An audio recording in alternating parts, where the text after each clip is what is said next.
पहाड़ के ऊपर एक मकान बना हुआ था। उसमें महिलांग नाम की एक जादूगरनी रहती थी। वह काला जादू जानती थी। पहाड़ के नीचे तलहटी में एक गांव बसा हुआ था, जिस पर जादूगरनी ने अपने जादू से कब्जा किया हुआ था। गांव के लोग जादूगरनी से बहुत डरते थे। उन्हें पता था कि अगर जादूगरनी को गुस्सा आ गया तो अपने जादू से पूरे गांव को खत्म कर सकती है। इसलिए गांव वाले जादूगरनी को खुश करने के लिए उसकी हर बात मानते थे। गांव वाले जितना भी कमाते थे, उसका एक बड़ा हिस्सा जादूगरनी को देना पड़ता था। कई सदियों से यही परंपरा चली आ रही थी। गांव के लोग जवान से बूढ़े होकर मर जाते थे, लेकिन जादूगरनी हमेशा जवान और खूबसूरत बनी रहती थी। इसका राज कोई नहीं जानता था।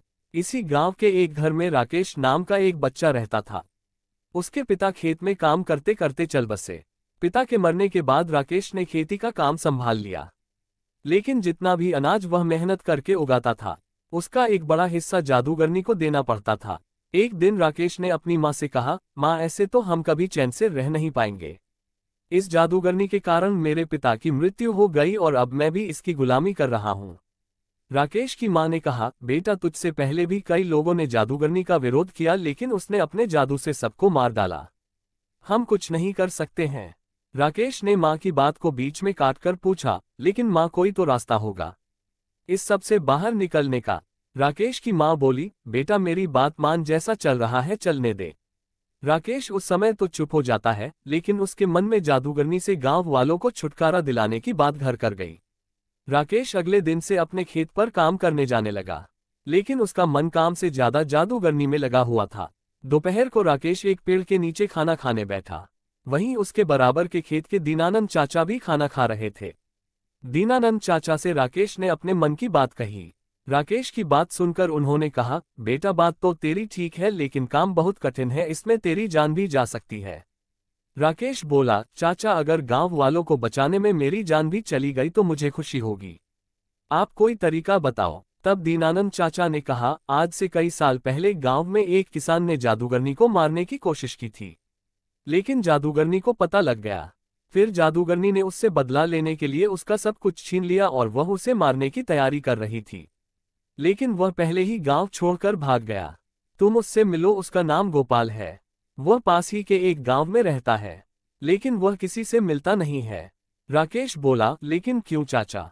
दीनानंद जी ने कहा, बेटा, उसे डर है कि कहीं जादूगरनी ने उसे मारने के लिए न भेजा हो। राकेश ने सारी बात समझ ली। अगले दिन वह दूसरे गांव चल दिया। वहां वह गोपाल के घर पहुंचा। बहुत विश्वास दिलाने के बाद गोपाल ने राकेश से बात की। गोपाल ने कहा, मैंने एक बार रात को जादूगरनी के महल में जाकर उसका गला दबाया, जिससे वह सोते सोते मर जाए, लेकिन वह मरी नहीं, क्योंकि उसने अपने प्राण एक तोते में रख रखे हैं। राकेश को बहुत आश्चर्य हुआ। उसने पूछा, लेकिन ऐसा क्यों चाचा? गोपाल ने आगे बताना शुरू किया, बात यह है कि जादूगरनी हमेशा जवान और खूबसूरत बने रहना चाहती है, लेकिन उसका जादू अपने ऊपर नहीं चलता, इसलिए उसने उस तोते को पाल रखा है। उसे जादू से जवान बना रखा है। उसके अंदर जादूगरनी के प्राण हैं, इसलिए वह भी जवान बनी रहती है। अगर कोई उस तोते को मार दे तो सब ठीक हो जाएगा। राकेश गोपाल से विदा लेकर अपने गांव वापस आ जाता है। रात होते ही वह चुपचाप जादूगरनी के महल में पहुंच जाता है। वहां देखता है कि जादूगरनी सो रही है और उसके पास ही मेज पर एक पिंजरा था, जिसमें वह तोता था। राकेश तोते को हरी मिर्च खाने को देता है। तोता बहुत खुश हो जाता है। फिर राकेश उससे कहता है, तुम कब तक इस पिंजरे में रहोगे? तुम चाहो तो मैं तुम्हें आजाद कर सकता हूँ। तोता बोला, मुझे कोई भी इस कैद से बाहर नहीं निकाल सकता। राकेश बोला, कोई तो रास्ता होगा। तोते ने कहा, अगर कोई मुझे मार दे तो मैं आजाद हो सकता हूँ। मैं मर गया तो जादूगरनी की जान चली जाएगी। उसकी जान जाते ही मैं दोबारा जिंदा हो जाऊंगा, क्योंकि मेरे अंदर दो जान है। राकेश ने पूछा, लेकिन तुम्हें कैसे मारा जाए जिससे तुम्हें तकलीफ न हो? तोते ने कहा, तुम किसी तरह इस कमरे में धुआं भर दो, दम घुटने से मैं मर जाऊंगा। राकेश सारी बात सुनकर वापस आ जाता है। अगली रात वह जाकर देखता है जादूगरनी सो रही है।